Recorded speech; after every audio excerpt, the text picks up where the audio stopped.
국민의당은 오늘 당무위원회를 열고 바른정당과의 통합에 대한 전당원 투표를 하기로 의결을 했습니다.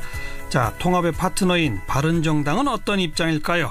하태경 최고위원을 연결합니다. 안녕하세요. 예, 안녕하세요. 네. 하태경입니다. 바른정당은 다 찬성입니까? 예, 11명 의원 우리가 모여서 아침에 의총을 했는데요. 예. 만장일치로 강력 찬성입니다. 그러니까 이탈하시는 분 아무도 없어요? 한 사람도 없습니다. 여기에 올인입니다. 자유한국당에서는 바른정당에서 추가 탈당해서 자기네 당으로 올 사람이 있다고 계속 주장하던데요. 아마 거기는 자기들 걱정 앞으로 해야 될 겁니다. 예. 예, 우리가 지지율 더 높아질 테니까요. 네. 이제는 아마 공수가 바뀔 겁니다. 네. 자, 100% 전폭 찬성하시는 이유는요? 이제는 병든 야당이 아니고 건강한 야당이 필요합니다. 그리고 말귀들을 못 알아듣는 야당, 말이 안 되는 야당이 아니라 말이 좀 되는 야당이 필요합니다. 그래야 지금 한국당은 완전히 병든 야당이에요. 예. 그러면 정치가 병들고 대한민국이 병들고요. 이게 건강한 야당으로 바뀌어야 정치가 건강해지고 대한민국이 건강해집니다. 예. 그래서 지금 통합이 안 되고 바른정당 국민의당이 각계약진을 하면 바른정당 국민의당이 소멸할 수가 있어요. 네네. 그렇잖아요. 지지를 받아야 되는데. 그렇죠. 근데 물론 우리가 통합 과정도 잘 안 되고 하면은 실패할 수도 있습니다만은 그래도 통합 과정을 성공적으로 국민들의 박수를 받으면서 잘 해 나가면은 예. 한국당 병든 야당을 대체하는 정말 건강한 야당이 탄생할 수 있을 거라고 봅니다. 네. 방금 언급이 그 통합 과정이 잘 국민들의 지지를 받으며 이런 말씀을 하셨는데 바른정당은 하태경 최고위원 말대로 100% 전폭 찬성이지만 국민의당은 지금 겉에서 볼 때 쪼개질 것 같지 않습니까? 어떻게 보세요? 네, 그렇습니다. 우리 세상 사는데 쉬운 일이 하나도 없는 것처럼 이게 정말 역사적인 의미가 있는 전 통합이라고 생각을 하고요. 예. 사실 과거 그 아버지 때는 서로 원수인 정당이었지 않습니까? 예. 근데 지금 자식 때 들어가지고 서로 이제 친구 나아가서 동지가 되자고 하는 거기 때문에 예. 상당히 큰 어려움이 있을 거라고 봅니다. 하지만 어쨌든 양당의 주인이 지금 통합에 강력한 의지가 있고 예. 또 이제 실질적인 주인은 또 당원들인데 예. 당원들의 의사를 지금 묻고 있기 때문에 예. 결국은 저는 성공할 거라고 봅니다. 성공은 할 수 있을지 모르겠습니다만 상당수 이탈은 불가피할 것처럼 보이는데 어떻게 보세요?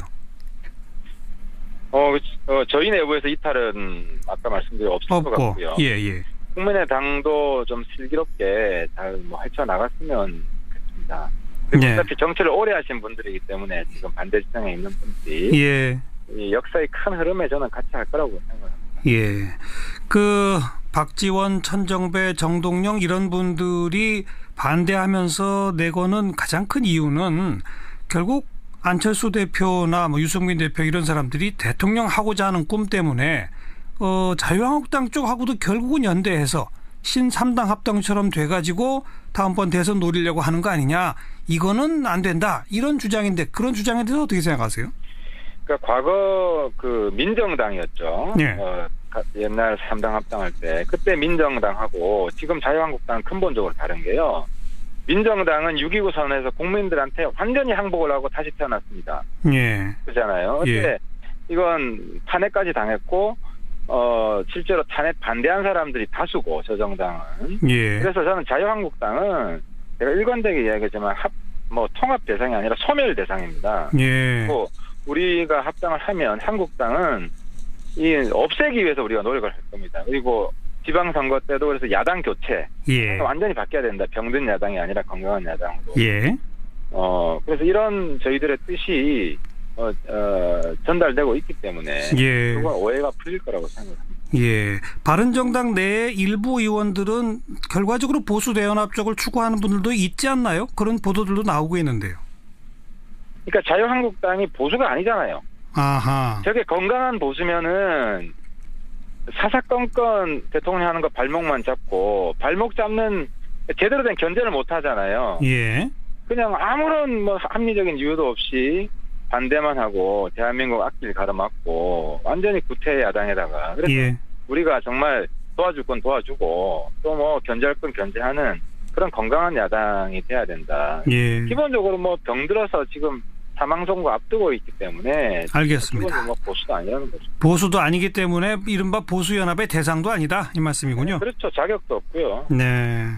국민의당 통합파의 일부 의원들은 바른정당과 연대해가지고 민주당과의 개혁연대 쪽을 생각하시는 분들도 있는 것 같아요. 그건 어떻게 생각하세요? 민주당하고 좀 더 강관 협력 체제가 저는 구축이 가능하다고 봅니다. 아하. 저희가 만약에 합당이 되면 네. 그 과거에 그 이제 민주당 후보들 쪽에서 뭐 연정 이야기도 나왔잖아요. 예. 그래서 그런 가능성까지 저희들은 배제하지 않을 거고요. 예. 협치도 좀 더 강력하게 하고 예를 들어서 뭐 총리를 국회에서 좀 추천해 주라고 하면 예. 저희들이 민주당하고 협의해서라도 예. 총리를 우리가 좀 협력해서 추천을 하고 네. 식으로 지금보다도 훨씬 더 높은 협치를 추구해서 지금 왜냐하면 국제 정세가 굉장히 불안정하거든요. 예. 그래서 우리 대한민국 국민들은 똘똘 뭉쳐야 되고 자유한국당은 계속 발목을 잡을 겁니다. 예. 그래서 압도적 다수가 국민들 단결시킬 수 있는 그런 정말 정치를 저는 알겠습니다. 하는데 통합이 필수적이라고 봅니다. 결국은 통합해서 야당 교체하고 그리고 보수연대보다는 개혁연대 쪽이다 이 말씀이군요. 그렇습니다. 미래를 위한 연대를 할 것이고요. 그 첫 번째 파트너는 한국당이 아니라 민주당입니다. 네. 여기까지 듣죠. 고맙습니다. 감사합니다. 바른정당 하태경 최고위원이었습니다. 문빠 너희들은 환자야 치료가 필요해. 네, 기생충 전문가로 유명한 단국대학교 서민 교수가 문빠가 미쳤다라는 글의 한 부분입니다. 오늘 하루 종일 논란이 뜨거운데요. 서민 교수 직접 연결합니다. 안녕하세요. 네, 안녕하세요. 서민입니다. 네, 일단 이런 글을 쓰게 된 배경이 뭡니까? 제가 문바에 대한 문제점을 좀 오래전부터 계속 생각하고 있었는데요. 예. 그리고 이제 계속 문바 사이트를 다니면서 그들의 이제 삶을 좀 관찰하다가 예. 이제 좀 정도가 너무 심해서 이게 이제 우리나라 전체로 봐서 해악을 끼치겠다 생각이 들어서 예. 쓰게 됐습니다. 예.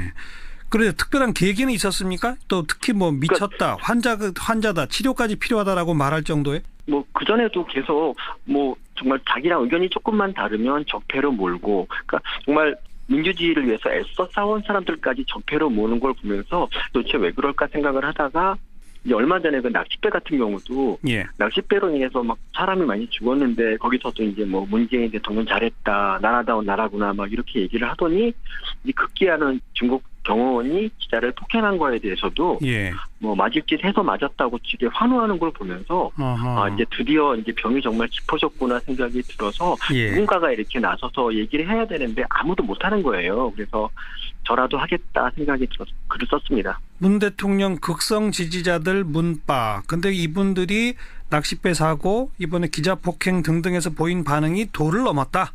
네. 도를 넘었다고 평가하시는 그 구체적인 근거는요?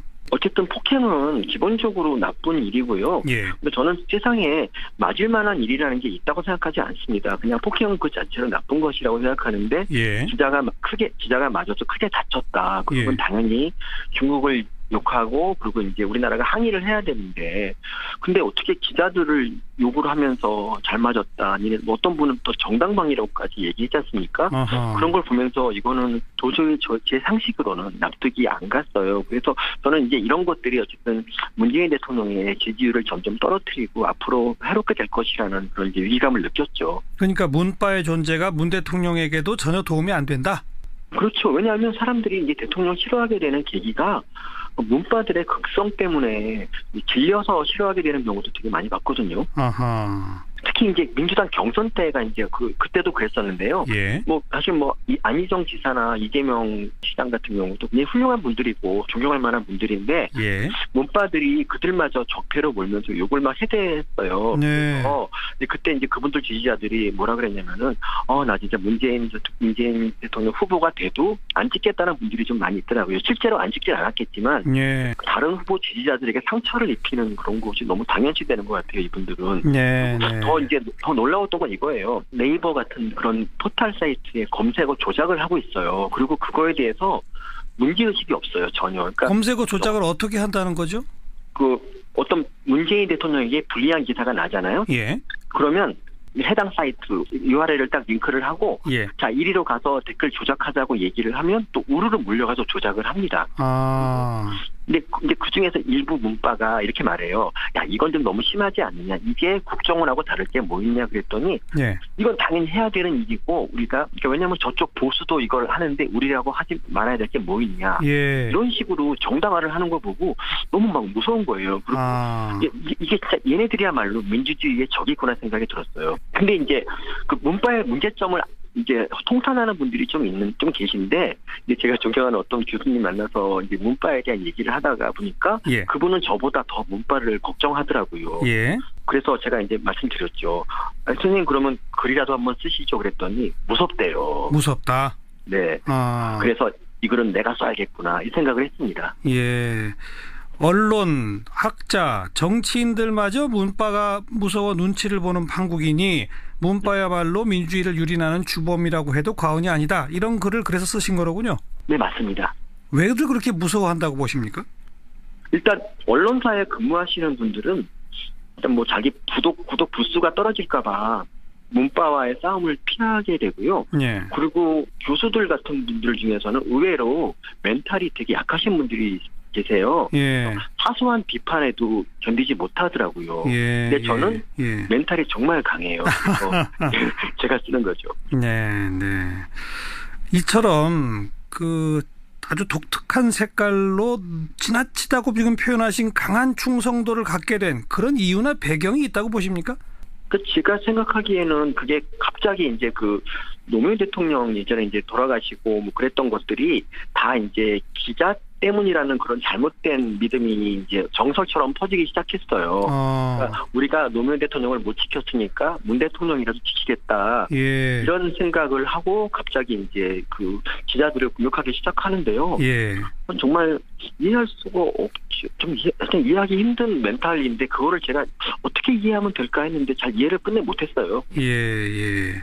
지금 그 글을 쓰시고 나서 댓글이 또 어마어마하게 달렸습니다. 네. 서민 교수 기생충만 보더니 기생충 같아졌구나 뭐 예컨대 이런 식인데. 네. 어떻게 보세요? 그 댓글에 대해서는? 그 댓글이 뭐 제가 쓴 글의 논지를 반박하는 거는 별로 없고요. 주로 이제 인신공격 같은 거에 머무르고 있다는 게 제가 옳다는 걸 보여주는 것 같아요. 예. 저는 참고로 그런 댓글을 되게 좋아하고요. 뭐 저 욕하고 외모 욕하고 기생충 욕하고 이러는 걸 되게 좋아해서 댓글을 다 일일이 달아드리고 막 그랬었는데 예. 너무 많이 달려서 이제 포기했습니다. 그런 의미에서 멘탈이 강하다고 하시는 거로군요. 예, 저는 그렇습니다. 예. 중국에서의 그 기자 폭행 관련해서는 노무현 정부 때 청와대 홍보수석이었던 조기숙 이화여대 교수가 조금 정확한 사실 파악하지 못하고 어떤 주장을 폈다가 뭐 혹시 이게 뭐 정당방위 아닐까 뭐 이런 식의 주장을 했다가 이건 제가 잘못했습니다라고 사과한 적이 있었지 않습니까? 네. 그거를 우리 서민 교수께서는 그런 조기숙 교수의 주장에도 동조하는 문바들이 너무 많다. 이게 문제다 이렇게 지적하셨잖아요. 네, 맞습니다. 그런데 그 후에 조기숙 교수는 서민 교수의 글에 대해서 법률가하고 상담해 보니까 문바가 정신병자라고 하는 주장도 명예훼손이다라고도 지금 반박하고 계시거든요. 네. 어떻게 보세요? 그러니까 저는 이렇게 뭐 일단 학자가 뭐 이렇게 이 정도 비판에 뭐 고소 얘기를 한다는 것 자체가 이건 좀 문제가 있는 것 같아요. 왜냐하면 뭐 자신의 비판은 늘 정당하고 뭐 자신에게 가해지는 비판은 뭐 항상 문제가 뭐 고소하냐 이런 거는 좀 문제가 있어요. 저 같은 경우는 저를 아무리 욕해도 저는 고소 같은 거 거의 안 하거든요. 사는데 뭐 그렇게 생각할 수도 있는 건데 좀 치졸한 것 같다는 생각이 좀 들었습니다. 예. 뭐 별다른 대응은 안 하실 거고요? 저는 전혀 대응을 안 할 거고요. 제가 이제 SNS를 안 하거든요. 그래서 별로 이렇게 대응할 만한 방법도 별로 없는 것 같아요. 예. 하지만 앞으로도 도가 지나치다 싶은 그런 문바들의 행동에 대해서는 계속 비판하는 글을 쓰시겠다 이 말씀인 거죠? 네, 한번 쓰니까 이제 한 번 처음이 어렵지 두 번째는 쉽거든요. 그래서 이제 이번 댓글 몇백 개를 분석하면서 이들의 이제 삶에 대해서 좀 분석을 해보고 그 분석글을 한 다음 주 정도에 올리고 싶습니다. 네, 알겠습니다. 관심 갖고 저희도 한번 볼게요. 고맙습니다. 네, 감사합니다. 단국대학교 서민 교수였습니다. 윤태곤의 뉴스 사이다. 윤태곤 실장 어서 오십시오. 네, 안녕하세요. 한일 육자회담 수석 대표들이 일본에서 만난다고요? 예, 오늘부터 내일까지 이도훈 우리 한반도 교섭본부장이 가나스기 겐지 일본 외무성 아시아 대양주 국장하고 협의를 한다고 합니다. 네. 두 사람 다 이제 육자회담 수석 대표예요. 예. 외교부 설명은 이번 협의는 지난 19일 열었던 한일 외교장관 회담의 후속 협의다. 양측은 북한의 장거리 탄도미사일 시험 발사 이후 북핵 관련 상황 평가를 공유할 것이다. 이렇게 설명을 했어요. 강경화 외교장관이 일본에 갔다 온 거죠? 그렇죠. 강 장관이 고노다로 일본 외무상하고 19일날 도쿄에서 회담을 가졌습니다. 예. 중국 갔다 와서 거의 바로 간 셈이죠. 그러네요. 그리고 아베 일본 총리하고 면담도 했고, 제가 몇 번 말씀드렸는데 이제 문 대통령이 취임 후에 미국, 러시아, 중국까지 방문했는데 일본을 안 갔잖아요. 아직 안 갔죠. 예, 우리가 과거에는 미일 중러 이런 식이다가 미중일러 이렇게까지는 됐는데 러시아보다 뒤에 간 건 처음이거든요. 그렇죠. 그리고 이번에 이제 중국에 가서 과거사 이야기도 많이 했지 않습니까? 상대적으로 일본에 대해서 소원한 셈인데 강 장관 방문은 그런 맥락이라고 봐야 되겠죠. 예. 평창 올림픽에 아베 총리 참석 요청했는데 거기에 대해서는 또 뭐 좀 어렵다? 뭐 이런 얘기가 이미 나왔죠? 오늘 아사히 신문이 조금 자세하게 보도했습니다. 아사히 신문은 일본에서 조금 진보적인 신문이잖아요. 우리 측이 이제 아베 총리의 평창 동계올림픽 참석을 타진했는데 어렵다는 답을 받았다. 공식적으로 못 간다까지는 아니고 지금 분위기도 어렵다. 이런 내용을 보도를 했어요. 지금 분위기로서는 어렵다? 예. 지금 분위기라는 게 뭔 거예요, 그러니까? 한일 양국이 아무도 공식적으로 그 이야기는 안 하는데 그 위안부 합의 부분하고 연결되는 거죠. 예. 아사히 신문 보도에도 이제 그런 내용이 들어있는 거죠. 예. 일본은 기존 양국 정부 간의 합의를 지켜야 한다는 그런 입장이고. 그렇죠. 일본 입장은 그렇습니다. 우리는 아니라는 거고. 그런데 이게 문 대통령이 대통령 후보 시절에 공약했는데 취임 이후에 정부가 명확하게 말한 적은 없어요, 실은. 네. 근데 그 양국 간 정부 간 합의 과정에 대해서 뭐 조사하는 태스크포스 팀이 있었잖아요. 네. 그게 이제 한일 일본군 위안부 문제 합의 검토 태스크포스라는 게 있는데 이건 우리나라에 있는 태스크포스입니다. 그렇죠. 보고서가 27일 날 발표가 돼요. 예. 근데 이 TF가 외교부 관료하고 민간 전문가가 같이 구성을 한 건데 이제 아마도 지금 이제 조금 흘러나온 이야기에는 피해자 중심주의에 따라 이루어지지 않았다. 양국 정부끼리만 한 거 아니냐. 그렇죠. 피해 할머니들이 배제된 절차와 내용에 대한 문제가 있는 게 지적될 거다. 이런 이야기가 흘러나오는데 예. 우리 정부의 지금 분위기는 그 TF하고 정부 입장을 좀 분리하는 기류예요. 그건 무슨 말이에요? 그 TF를 만든 게 정부인데. 그렇죠. 근데 자기들이 이게 만든 TF에 조금 고육책인데 예. 이게 TF 보고서는 보고서지 않습니까? 그럼 그걸 채택해야지 뭐 합의, 파기, 수정 이런 흐름으로 가겠죠. 예. 근데 이제 보고서 발표하고 그걸 수용하는 거 사이에 좀 시간을 둘 것 같아요. 시간을 둔다? 평창 올림픽 정도까지는. 아, 예, 예. 그러니까 이제 일본과의 관계, 북핵 대비 공조 등을 감안한 건데 예컨대 그 두 가지 보수 정권 때 이루어졌던 합의 중에 두 가지가 이제 문제가 됐던 건데 그 위안부 합의하고 한일 군사 정부 보호 협정이라고 예, 예. 지소미아. 그렇죠. 이것도 이제 지금 여당이 야당 때는 폐기해야 된다고 했는데 사실 지금 아무 말도 안 하고 있어요. 예. 여기에 대해 가지고 예. 같은 맥락 아니겠습니까? 그러니까 아베 총리가 평창 올림픽에 참여할 수도 있는데 지금 위안부 합의 문제라든지 이런 거에 대해서 우리 정부가 어떻게 움직이는지 좀 지켜보고 있다 이건가요? 그 관측이 그런 거죠. 어허. 예를 들어서 공식적으로 안 간다라고 말해놓으면은 그게 또 이제 딱 끊는 거고 간다라고 하면은 뭐 이것 때문에 간다고 했다가 못 간다고 한다 이럴 수도 없는 거 아니겠습니까? 일본 그렇죠. 입장에서는. 예. 그런 기류인 것이고 또 하나 변수가 사실 한일 위안부 협정이 만들어진 데는 미국 당시 오바마 행정부의 물밑 압력이 크게 작용을 했었거든요. 빨리 한일 간의 관계 개선해라라고 그렇죠. 압력을 계속 넣었죠. 예, 북핵 문제에 대비도 해야 되고. 예. 트럼프 대통령은 뭐 그것보다 더 하죠. 더 하겠죠. 아베 총리랑 워낙에 가까운 사이이기도 그렇죠. 하고요. 예. 근데 이제 우리 입장은 미국, 중국, 일본하고 다 관계를 우호적으로 가져가야 되는 거 아니겠습니까? 예.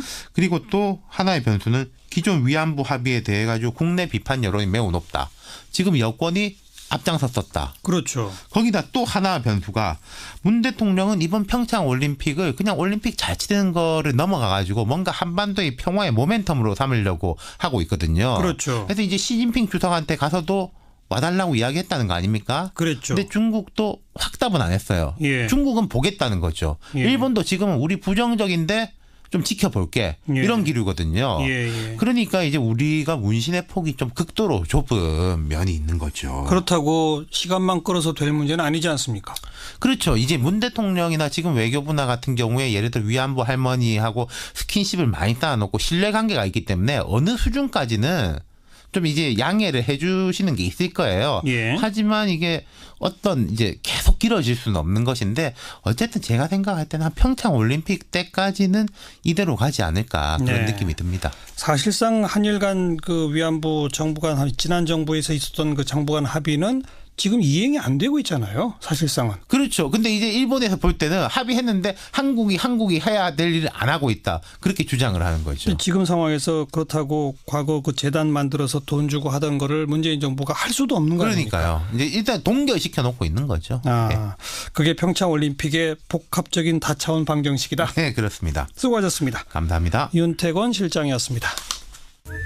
모두가